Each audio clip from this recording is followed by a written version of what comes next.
The banking sector in Kenya saw a growth of pre-tax profit by 78.5% in the financial year ending 31st December 2021, according to the Central Bank of Kenya, CBK.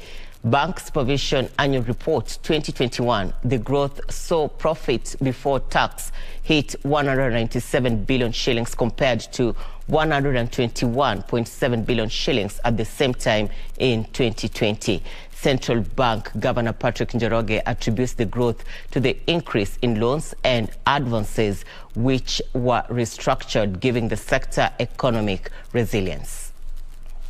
According to the report by Kenya's Apex Bank, there are 9 large banks in the country with a combined market share of 74.76%, 8 medium banks with a market share of 16.41%, while 22 small banks control 8.82% of the market share.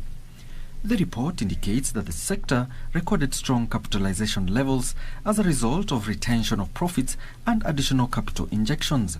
Equity Bank Group was the first to cross the 1 trillion shillings Rubicon after the acquisition and integration of its business with Banque Commerciale du Congo in December 2020, eclipsing KCB Group as the largest bank in Kenya in terms of asset value.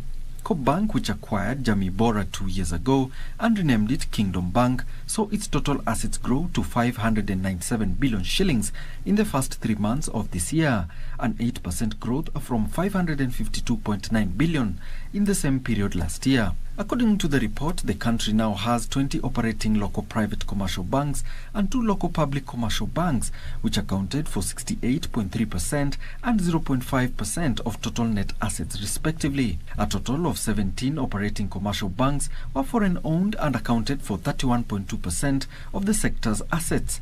The regulator projects the sector to remain resilient in 2022 as banks continue supporting the post-COVID economic recovery.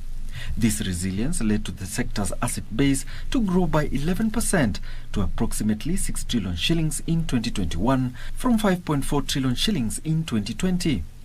The state of the banking sector in Kenya is set to grow and strengthen further due to continued diversification and restructuring of business. Alan Auko, Lunchtime News.